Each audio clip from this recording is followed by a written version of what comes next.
Muy buenas noches, amigos y amigas de Cerovca, aquí a este su espacio de Aprendiendo Más. Como siempre, nos acompañan aquí el doctor Miguel y Rafael Martín. ¿Cómo están, profes? Muy bien, Muy bien muy por bien. acá. Muy bien, muy bien. ¿Cómo estás Aquí, tú? muy bien, chévere, chévere. Hemos estado, bueno, un poquito fuera con la gente, pero bueno, también vino la Semana Santa, vinieron algunas complicaciones. Lo importante es que estamos aquí y que la gente además está bien interesada en continuar con diferentes temas.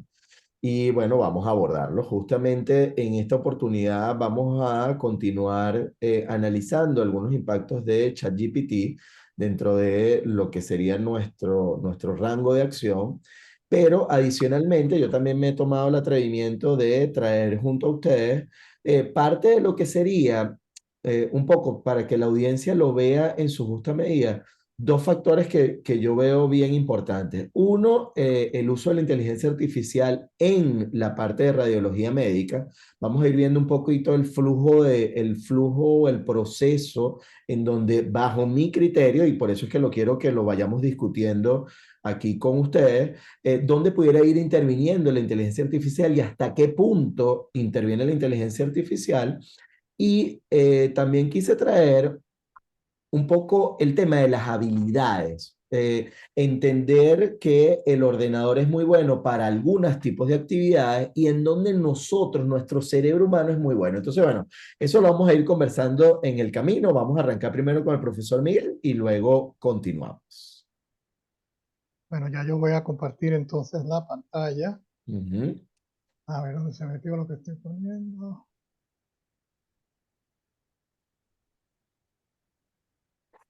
Ok, ¿se ve?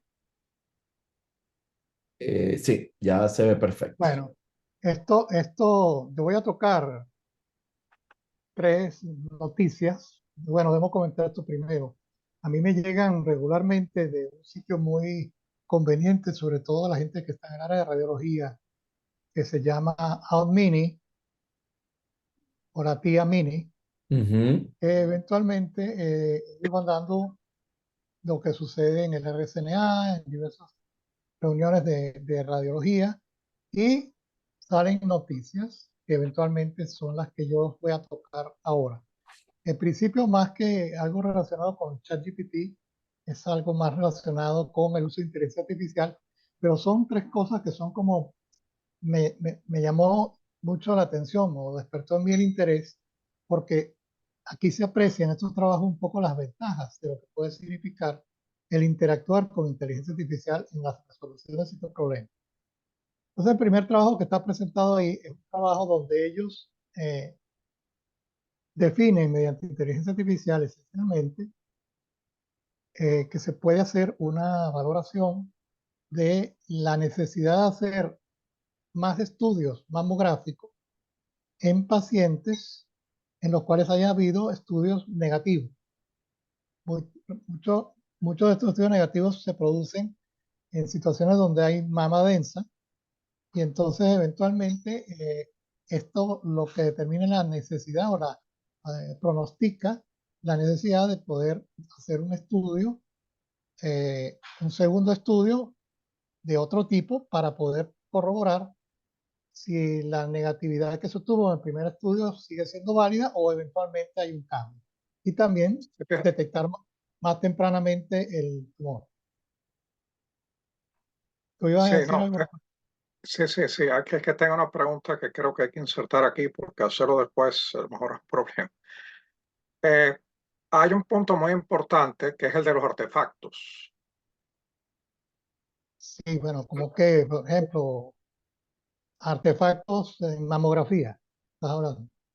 Sí, o sea, en general, bueno, artefactos en general que vas a tener en imágenes, porque inclusive para llevarlo a un extremo, lo que se conoce como el fenómeno de Gibbs está presente allí también. Entonces, Eh, y eso siempre requiere de un apoyo con experticia para poderlo detectar y ver.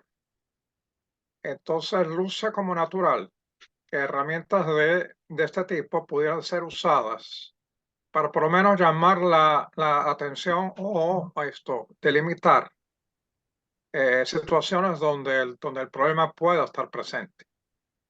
Sí, Entonces, un poquito la pregunta sería, ¿qué hay con los artefactos? ¿Son manejados en la forma que yo lo estoy indicando? bueno, yo lo que apunta este trabajo, que ya vamos a ver un poco el abstract, el resumen del trabajo. Esto me camina. Ok. Este fue un estudio que se realizó sobre 65.325 exámenes. Y aquí se deja más o menos evidente una de las potencias que tiene la inteligencia artificial, en el sentido que realiza o toma información o detecta patrones o información en una extensa cantidad de datos, una gran cantidad de datos. Entonces, acá en particular, este estudio tiene un estudio de mamografías que corresponde a más de 65.000. Está, es potente en ese sentido. Y ellos afrontan, para hacer uso de la inteligencia artificial, diferentes modelos que están todos relacionados con la densidad de la mama. Entonces, el objetivo que se persigue, el propósito que se persigue es poder definir cuándo es la necesidad de quizás hacer un estudio suplementario frente a una condición de un estudio previo que es negativo. No hay presencia de cáncer de mama, entonces se sabe que en mama densa puede haber una ocurrencia de cáncer de mama y que no se ha detectado en una mamografía. Hablo de mamografía y no hablo de tomosíntesis. Tomosíntesis en principio se ideó para poder trabajar con mamas densas. Ujú. Y luego la tomosíntesis con contraste, que es algo que también se está haciendo, lo que llaman mamografía espectral en algunas partes. En principio también va apuntando en esa misma dirección para solventar el problema de detección que tiene la mamografía. Pero el estudio más frecuente en mama es mamografía, no tomosíntesis. Entonces, cuántos casos de mama densa que eventualmente sale negativo requiere un estudio suplementario que probablemente sea una tomosíntesis o una tomosíntesis con contraste para poder, o una resonancia magnética y paramétrica para poder determinar la presencia o no de enfermedad. Sí, Entonces, pero fíjate, lo que acabo de mencionar, si hay artefactos o no, eso queda embebido en el problema. sí, sí, pero ya en principio, ¿cuáles son los artefactos que estás hablando en mamografía? No, no si tiene artefactos, porque toda referencia de imágenes tiene artefactos. Bueno, Cualquier pero por imagen puede ejemplo, tener algún artefacto, pero lo no, genera no, no, algo. Lo genera algo. simplemente cuando tienes un falso positivo, por ejemplo. Un falso positivo no es un artefacto. Sí. O sea, no, Un no, falso no. positivo es un resultado de tu modelo de evaluación donde tú dijiste que algo era positivo y no lo es. Y no necesariamente es un artefacto. ¿Hay artefactos que producen falsos positivos? Sí, Es que es a eso a lo que me claro, estoy refiriendo. claro, pero se sabe el origen del artefacto. Menciono esto, quiero aclarar ese punto. O sea, si tú tienes una colección de exámenes que tienes más de 65.000 exámenes, eh, ahí habrá falsos positivos, falsos negativos y verdaderos positivos y negativos, y eventualmente tú sacas una conclusión. Aquí, en principio, la información está en las imágenes y lo que el Sí, modelo hace es determinar cuándo, en base a lo que se hace con imágenes y con lo que se hace con inteligencia artificial, determinar cuándo se hace más válido o no o interpretar algo como un resultado negativo. Si sí, interpreta un sí, fíjate, resultado negativo, déjame terminar. Si interpreta un resultado negativo, se valida mucho, eventualmente no hay necesidad de hacer un segundo estudio. claro. Fíjate, no, a lo que me refería era eso justamente. El caso que el artefacto conduzca a un falso positivo, y entonces, pero aquí en la forma en la que se acerca a uno al problema, en la que se maneja el problema, no se discrimina con respecto a eso, absolutamente para nada. Es que tú tienes que validar los artefactos o los falsos positivos o los falsos negativos. Claro, Tú tienes que tener lo que se conoce como la verdad de fondo, la verdad fundamental. Tú tienes que saber qué hay ahí. Tú estás suponiendo ciertas cosas. O sea, tú ves en una mamografía, se ve algo que se define como una calcificación que se asocia a un tipo de patología oncológica y eventualmente eso pudiera ser un falso positivo, porque es debido a otra cosa, no es debido justamente a la oncología.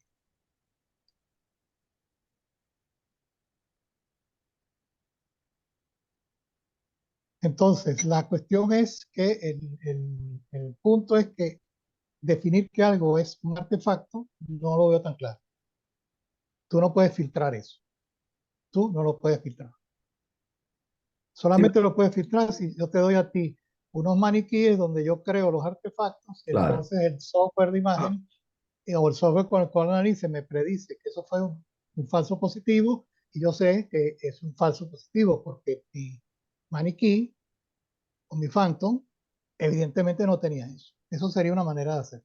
Pero por Pero eso, miren, para que quede claro para la audiencia, ¿no? Para que estemos hablando todos el mismo idioma. O sea, cuando hablamos de falsos positivos, ¿sí? Tenemos que distinguirlo de manera muy categórica con respecto a los artefactos, ¿no? Porque el falso positivo que puede ser es que yo tengo o una masa o un grupo de microcalcificaciones que veo en la mamografía y que parecieran ser positivos, pero que no lo son, ¿sí? o sea, Ese, y solamente una biopsia exacto, da, confirmaría.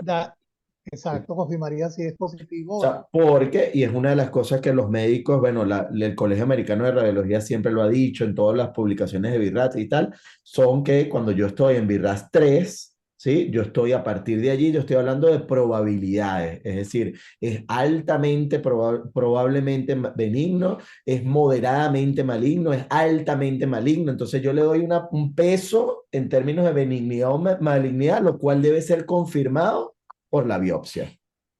Sí, ese es un punto. Y el otro punto que comentaba el profesor Rafael tenía que ver con el tema de artefactos, o sea, digamos, tenemos esos dos aspectos distintos, ¿no? Pero el tema todavía de poder asignar un falso positivo o de ponderar el falso positivo por inteligencia artificial está complicado, ¿no? Porque todavía no hemos podido sustituir la biopsia como ese garante de si la lesión que estamos viendo o las microcalcificaciones que estamos viendo correspondería a benigno o maligno. Claro, sí, pero yo, espera, hay un detallito más.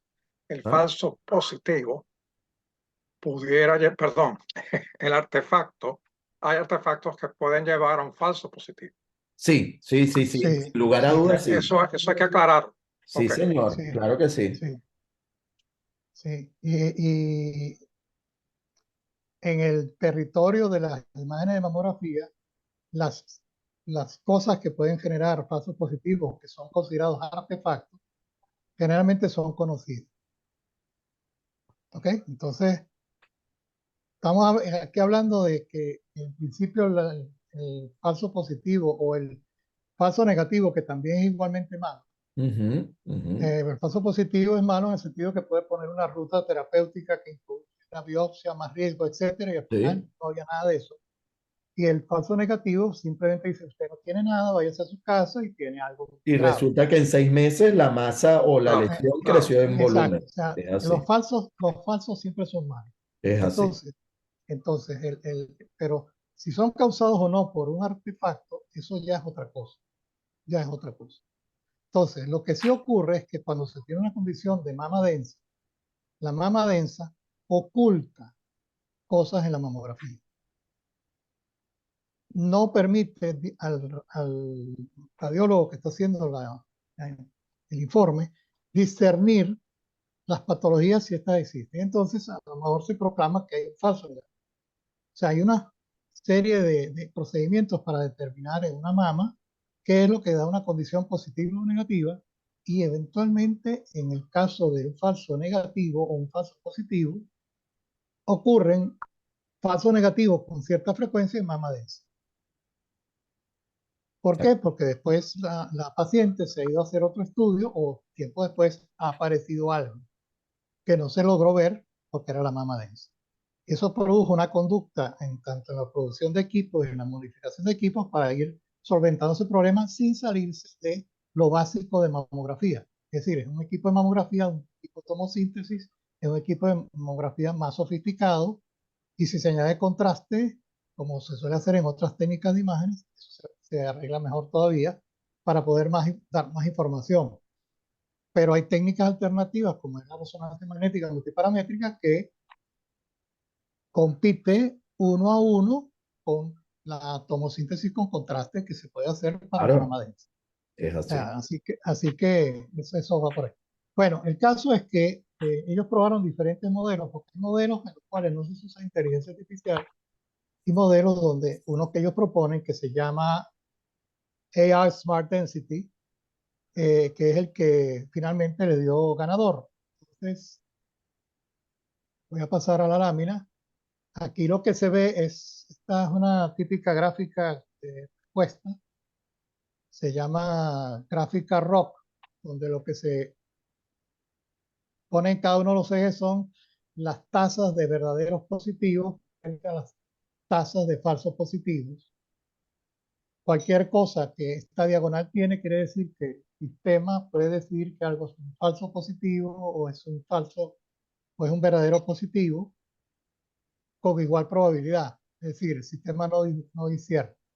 Lo que va por la diagonal indicaría justamente un sistema que no está decidiendo nada, no está Exacto. ayudando para nada. Lo que se desea es que estas curvas R o C tengan su curva, la curva del modelo que uno esté utilizando, esté por encima de la diagonal. Claro. Porque en ese sentido hay una, Un el aporte de modelo que usted información. está dando un aporte de información. Y eso Mm. se mide con el área bajo la curva. Es decir, si pensamos la diagonal, tiene un área de 0,5, porque esto tiene un lado 1 contra un Claro. lado 1, la probabilidad es 50%. Si estamos por arriba de la diagonal, cualquier área de la curva da algo con una probabilidad mayor que el 50% de decidir. Y la curva que más arriba de, sería el caso de esta curva de color azul o morado, Ujú. que estoy mostrando acá, es la que mayor capacidad da y esa es la que justamente tiene la mayor área bajo la curva.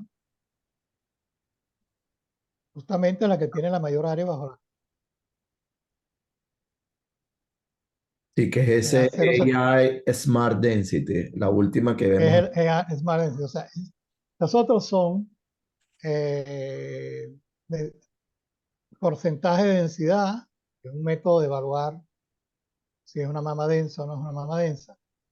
Ese porcentaje de densidad ajustado por la edad es si hay un área densa dentro de la mamografía, si hay un área densa ajustada por la edad. Son métodos diferentes, pero no son, por lo cual se puede hacer estadística y se puede hacer un modelo, pero no es un modelo de inteligencia artificial. El modelo de inteligencia artificial está encontrando que se entrenó un sistema de inteligencia artificial y se pudo dar una respuesta que da estas curvas ROC, justamente la mejor de todo el grupo.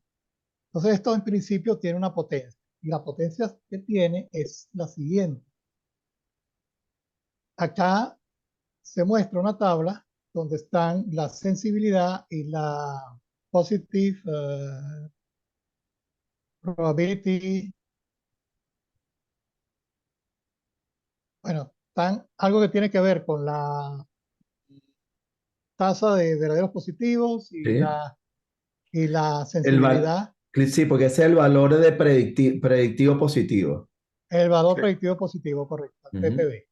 Entonces, esta tabla se ve que obviamente para, de nuevo, el modelo hecho con el AI Smart Density es el que mejor funciona, tiene la mejor sensibilidad, tiene el mayor poder predictivo de positivos, pero también hay una cosa que está al final de la tabla que es muy interesante, que es el años de vida que le han salvado a los pacientes. Claro. Estamos hablando de 65.000 pacientes. y este garantiza 1579 años. O sea, Sí, porque partiendo lo entre que los... lo que está diciendo esto, digamos, es un tema de que si yo tengo un mejor valor de predictibilidad de positivo, voy a poder tomar decisiones terapéuticas con mayor antelación y voy a garantizar un mayor tiempo de vida libre de enfermedad. Poco Y para que la claro, audiencia, exacto. Y esto además significa de que también está mencionado en el artículo que ellos, en algunos pacientes que se le hizo el seguimiento para, según la predicción, debía hacerse un estudio complementario, capturaron unas cuantas situaciones verdaderamente positivas, en las cuales, digamos, eso también contribuye a esta cuenta que se saca aquí en los años. Es decir, la probabilidad de que este método, proponiendo un estudio complementario pueda obtener un resultado positivo, y eso significa lo que tú mencionaste antes, que eventualmente se puede tratar con anticipación o se puede iniciar la terapéutica más rápido. Esto lo que hace finalmente es que uno tenga un ahorro de años de vida para los pacientes. ¿Sí? claro, Y esto es el total sobre todos los pacientes, pero eventualmente es un número enorme. Esto no se prorratea por igual entre sacar un cociente entre los dos números que yo he dicho, este y el de 65.000 o más de 65.000. No, hay casos donde simplemente no hay que ahorrarle nada porque el paciente era un verdadero negativo. claro, claro, Entonces, esa parte, eso está tomado en cuenta aquí. O sea, esto es es el extracto que sale de justamente evaluar los casos donde un segundo estudio, o sea, un estudio adicional, corroboró o no la existencia de enfermedad. Muy bien. Con esto, este termina. Ahora vamos a otro de los trabajos. Este es un método para predecir la invasividad que tiene el adenocarcinoma en pulmón, los adenocarcinomas que se dan en pulmón, utilizando técnicas ternarias o modelos de técnicas ternarias de clasificación, o deep learning. Eh, este tiene de interesante que también, primero, hay un tema estadístico importante. Se está hablando de 4.929 estudios. O sea, casi todas las cosas donde vamos a tocar inteligencia artificial no son 4 o 5 pacientes que yo vi y más o menos saqué una cuenta, sino que esto es miles de pacientes y a veces decenas de miles, como vimos en el caso anterior. Y ellos lo que hacen es mezclar diferentes modelos, que son, yo voy a poner los esquemas. Eh, hay, hay modelos que son puramente radiómicos, que es el modelo 1, ujú, que sigue el esquema que hemos tratado en otros programas. Las imágenes se define la región de interés dentro de las imágenes, se extraen características de la región de interés, que son características radiómicas, hay 1.454 características, y luego viene una selección de las características, aquellas que son significativas, termina con un ajuste de regresión que es conocido por el lazo, y eventualmente el modelo se construye para definir eh, las posibles patologías que puede haber. O sea, la clasificación de los adenocarcinomas o las lesiones que puede haber en pulmón. Eso mismo puede hacerse directamente con un modelo basado en Deep Learning, donde no hay radiómica, no hay extracción de características radiómicas, simplemente se toman las imágenes, se procesan mediante una red neuronal de convolución profunda, que es lo que se hace con Deep Learning, y se obtiene finalmente una clasificación de las posibles patologías que puede haber de los diferentes adenocarcinomas que podemos tener. Luego hay, perdón, me pasé. Luego hay un modelo que es mezcla o conjunto, fusionando tanto la radiómica como el tratamiento con inteligencia artificial, que de nuevo el resultado final es producir una clasificación. como esta que se muestra aquí. Hay más modelos en los cuales se combinan los modelos anteriores y se genera diferentes, últimamente en inteligencia artificial se está usando mucho el término de crear atención a diferentes cosas. Entonces aquí el modelo es un modelo en el cual hay atención de las imágenes, Claro, pero de cosas diferentes. Eso se mezcla con una serie de reglas. O sea, si aquí un resultado es de un tipo de patología determinada, pues eso condice que tenga que ver con esta patología de salida. Y eventualmente eso luego va con otro modelo, que es un modelo terciario, y termina produciendo de nuevo una salida similar.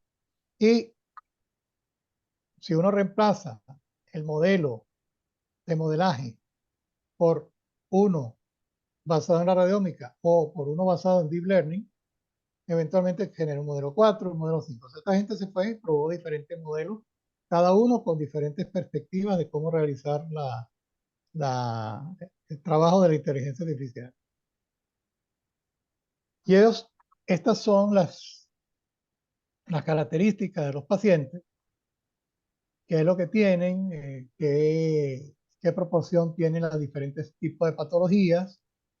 Las patologías son hiperplasia atípica adenomatosa, adenocarcinoma in situ, que es el AIS, el IAC es el adenocarcinoma invasivo y el MIA es el adenocarcinoma mínimamente invasivo. Todos son patologías que son, eh, quitando la AH, que es una hiperplasia atípica, todas son definitivamente identificadas con cáncer, ¿no? La AIS, la IAC y la MIA, pero también está la AH puede tener una derivación hacia el caso de un adenocarcinoma in situ o una invasivo o uno mínimamente invasivo. Y de nuevo las curvas ROC. Ellos tienen aquí los diferentes modelos, aquí están tipificados lo que hicieron ellos. El trabajo es básicamente sacaron las curvas completas para el modelo 1 y 2 y 3 y lo que es modelo 4, 5 y eventualmente un 6, que es otra derivación más que hicieron, pues entonces se ve que son curvas ROC bastante pronunciadas, por lo tanto tienen áreas bajo la curva, eh, o sea, capacidad predictiva claro. de 95% es bastante alta. Y lo que aparece aquí comparados, dos gráficas que aparentemente son las mismas, esto lo hicieron con un grupo de pacientes internos, o sea, de la base de datos, y esto está hecho con un grupo de pacientes externos a la base de datos. O sea que de alguna manera están comprobando la potencialidad del modelo con imágenes que vienen de cualquier lado. Y además lo Sin están recibir comprobando solamente las que... con pacientes positivos. Sí, sí, todos ellos tienen, definitivamente tienen Patología. Exacto. Está patología. comprobado que tienen patologías positivas.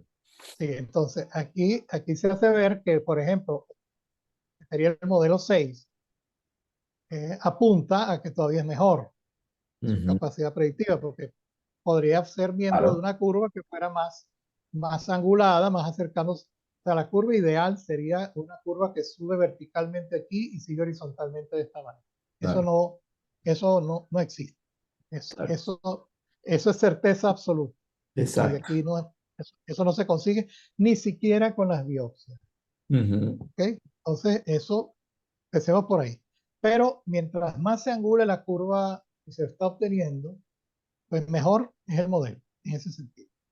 Entonces, este es otro de los casos. Y el último al que yo me voy a referir, esto toca inteligencia artificial, pero también toca el uso bueno, como el título lo dice, cómo se usa la inteligencia artificial en la sustentabilidad de la medicina nuclear. sustentabilidad de la medicina nuclear, en cuanto a lo que la medicina nuclear aporta o puede aportar. Entonces, eh, esto tiene algo bien, bien bonito, me pareció que era bien bonito. El tema de los gemelos virtuales se ha tocado otras veces. Eh, recuerdo básicamente lo que es. Un gemelo virtual es que se hace la representación virtual más detallada posible de un ser humano que puede estar afectado por una patología y se simulan copias, gemelos, se Ujú, hacen clones de esa posible simulación y ahí se pueden simular bueno, varias cosas. Una es la evolución de la enfermedad, la evolución de un tratamiento, el tratamiento con un diferente tipo de técnica, en fin, muchas cosas se pueden evaluar con eso. Entonces, en este caso que está aquí mostrado en la lámina, es, por ejemplo, este es un paciente que puede tener una enfermedad que eventualmente está representada por estas eh, manchas que están mostradas aquí en un color ligeramente morado y se muestran también órganos como el hígado, los riñones y en la vejiga, como que van a ser los que van a actuar en la eliminación del radiofármaco que se ha inyectado, ya sea por vía hepática o vía renal. ujú. Entonces, aquí lo que se puede tener es una simulación de un tratamiento teranóstico.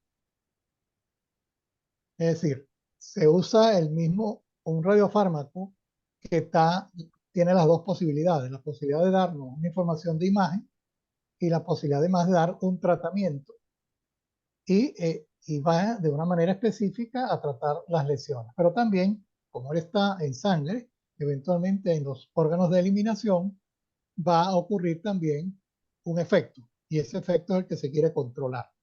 Entonces, el paciente virtual, el gemelo virtual, se puede seguir en él la dinámica tanto de lo que sería eh, la evolución de la actividad que va a tener en el tejido en el tiempo para los tumores y comparar con aquella que está respecto a los riñones. Entonces, esto permite a quien tenga este tipo de gráfica evaluar la dosis en riñón, Claro. la dosis a nivel de tumor. La dosis a nivel de tumor debería ser una dosis efectiva de tratamiento y la dosis a nivel de riñón que tuvieran la menor cantidad de toxicidad posible. Y eso se puede simular con estos gemelos virtuales. Ejemplos virtuales, sí. Entonces, eso permite también eh, hacer una toma de decisiones. O sea, una vez que se ha hecho el modelaje, o sea, se puede, con el gemelo virtual se simula la evolución de esto. Entonces se hace un modelo algorítmico que permita generar una data para tomar una decisión. Claro, porque eso va a permitir decir, bueno, hasta dónde puedo llegar yo en el riñón y entonces garantizar más dosis en el tumor o viceversa. Exacto, Tengo que bajar la exacto. dosis en el tumor porque ya el riñón lo voy a ver afectado. Es decir, jugar con esos parámetros, analizar esos parámetros para tomar la mejor decisión en aras del Es paciente, correcto, ¿no? es Ahora, correcto, exacto. hay una cosita, la gente que nos escucha, la primera pregunta me imagino que va a tener es cuán preciso o qué margen de error tiene el análisis que se va a hacer en este caso. Ujú. Bueno, eh, O sea, perdón, ustedes ven que esa pregunta es natural. Claro, claro, claro. O sea, qué tan cierto, qué tan confiable Eso.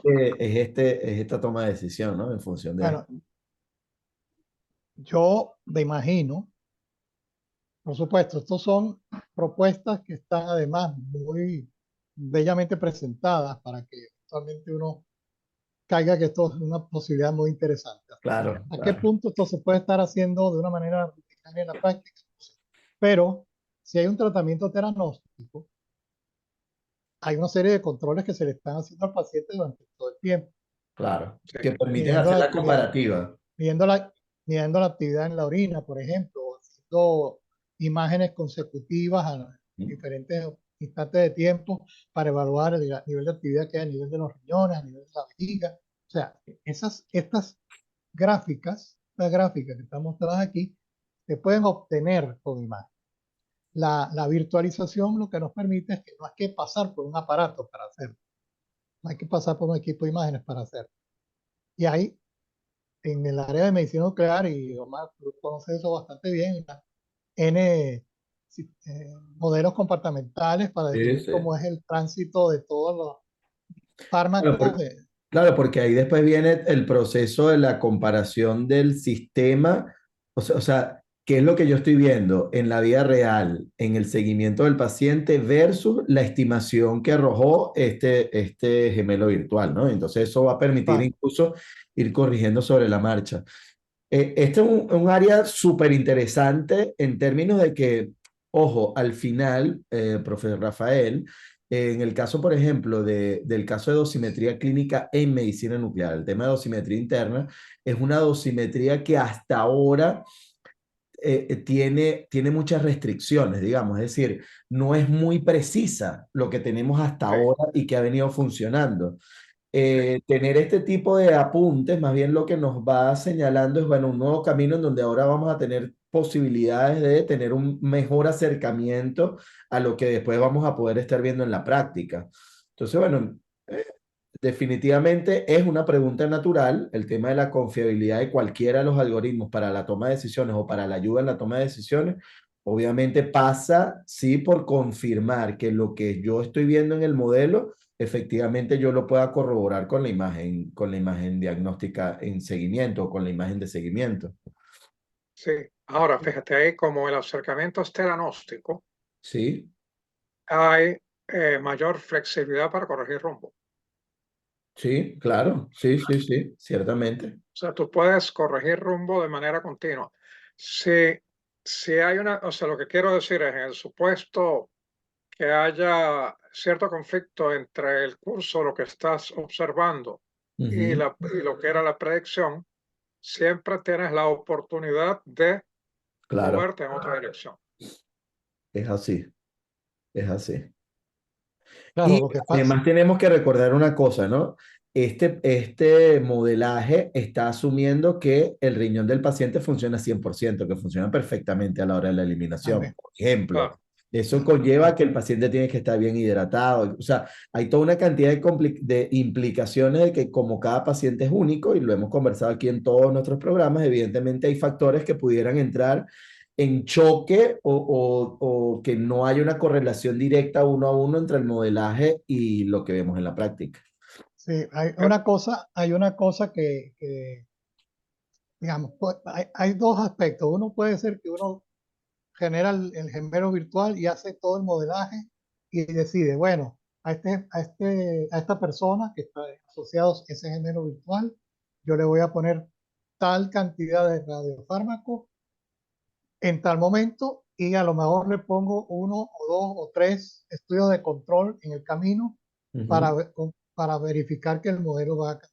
Esa es una forma, pero también puede ser tan simple como decir, mira, este se le pone de tanto.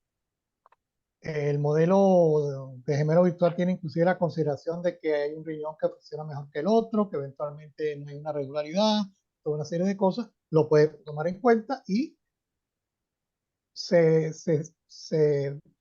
va a ciegas con el modelo. Otra es que tú dices, mira, yo voy a tener el modelo a mano, el modelo me dice una actividad a ser inyectada para el tratamiento, pero yo tengo que tener unos puntos de control a juro, y si veo una divergencia entre el modelo y el punto de control, yo tengo que tomar acciones. Por ejemplo, la única acción que tengo a la mano es que el paciente ingiera más agua para que orine más frecuentemente. Por ejemplo, es una de las cosas que se...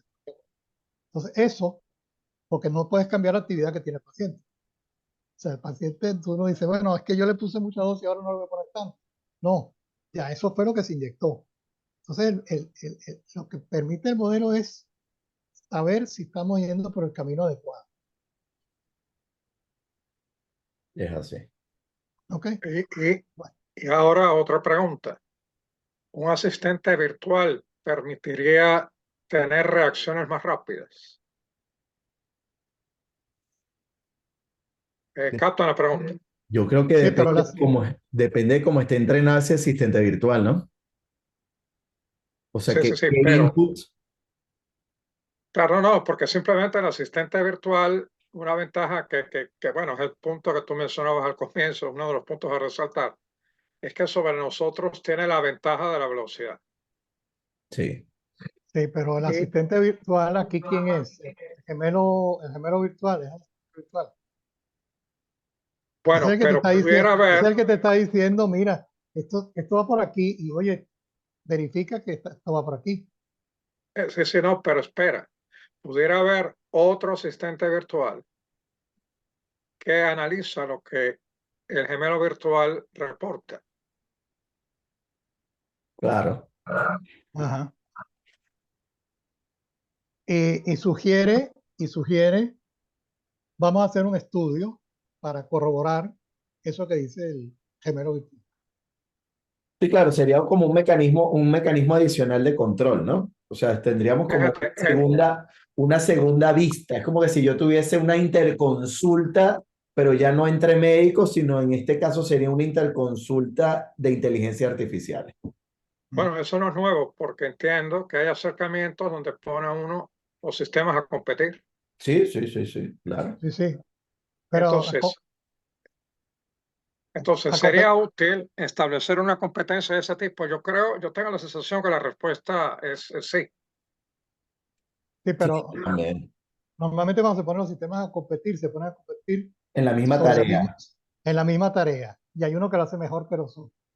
La cuestión aquí es que hay una simulación que está ocurriendo y, digamos, una inteligencia artificial podría venir y decir, mira, estoy observando la simulación, cosa que no lo está observando el médico pegado todo el tiempo al ordenador para ver cómo va la simulación, sino que el sistema está ahí pendiente y dice, oye, aquí hay una alerta. ¿Cuál es el alerta? El alerta es que eh, cambió esto. O es bueno que hagas una medición, porque la sugerencia sería, mira, aquí debería dar una cantidad de SV determinado y no está dando. O sea, y queremos corroborarlo, porque la virtualización no deja de ser una virtualización. El paciente real es una cosa y otra es el gemelo virtual. Entonces, eso, hay un sistema de inteligencia artificial, haría lo mismo que haría un médico, es decir, mira, en este momento yo creo que debemos hacer un estudio, porque el médico está viendo al paciente y dice, caramba, veo que usted le interroga al paciente, le pregunta al paciente, mire, usted va regularmente al baño, usted orina lo suficiente. Eso es lo que determinaría que, por ejemplo, la curva de caída del riñón fuera más rápida, por ejemplo. Eso es un dato que no lo tiene el paciente virtual. Entonces, a lo mejor en el modelo virtual hay que cambiar eso. Un sistema de inteligencia artificial lo que es encuestar, entrevistar al paciente para hacer la misma pregunta que haría el médico. Y tomando, en base a esa pregunta, tomar la decisión, mira, hay que modificar el gemelo virtual para que tome en cuenta que la tasa de micción es mayor. Entonces, eso significa que hay mayor eliminación en el riñón. Y también en el tumor, porque al Claro, final se requiere que haya una dosis neta que le llegue al tumor y si se está eliminando el radiofármaco, pues eventualmente también la dosis que va al tumor disminuye, no solamente la que va al riñón. O sea, están las dos cosas. Y eso es algo que eso es manejable en la práctica en el paciente. Y la toma de decisión de cómo manejar eso es que alguien esté alerta con lo que el gemelo virtual está reportando Eso. para tomar una decisión. Entonces, eso puede hacerse vía inteligencia artificial o simplemente también se puede hacer desde el principio diciendo, mira, esta es la virtualización, los estudios que hemos hecho con este grado de virtualización, significa que usted tiene que hacer 5 estudios repartidos en este intervalo de tiempo. para verificar que la virtualización está correcta o haya que hacer alguna modificación de la virtualización para poder conseguir el objetivo que se persigue. O sea, meter a inteligencia artificial ahí más allá de la que tiene ya el médico, yo creo que el médico tiene bastante ayuda ya con la virtualización. No Sí. necesitaría más. No, pero yo no veo por qué lo otro no pudiera estar también. Ah, bueno, sí, pero ahí ya no necesita al médico, No, amigo. yo no estaría totalmente de acuerdo, Bueno, es que, porque los sistemas, sabemos que estos sistemas tienen limitaciones también. Entonces, son más rápidos. O sea, la ventaja fundamental es manejo de volumen de información y rapidez, pero no nos reemplazan en muchas otras tareas. Que creo que bueno, o sea, Bueno, ese tema que tú justamente, mencionaste al mira, principio. y lo que pasa es que ya tenemos el tiempo. Yo diría para el próximo encuentro vamos a Ajá. abordar justamente las habilidades, porque es justamente esta discusión que estamos teniendo. Yo les he preparado una serie de láminas y lo vamos a hablar la próxima semana. Esas habilidades en donde nosotros los seres humanos tenemos más fortalezas, en donde las máquinas tienen más fortalezas y en dónde está esa brecha, en donde es un momento de oportunidad para nosotros los humanos utilizar la inteligencia artificial y que no sea una competencia. Así así que es. yo diría, dejemos esta discusión hasta acá, que me parece que está bien interesante y ya sentamos las bases para nuestro próximo conversatorio. Ok. Bueno, Así que de mi bueno, parte, muy bien, muy bien. Bueno, gracias a todos quienes se conectan. Gracias, profesor Rafael y Miguel Martín. Y esperamos verlos entonces el próximo jueves. sí, señor. Entonces, Ok. gracias a todos por escucharnos y Fuerte abrazo buenas a noches. todos. Buenas Bueno, noches. gracias.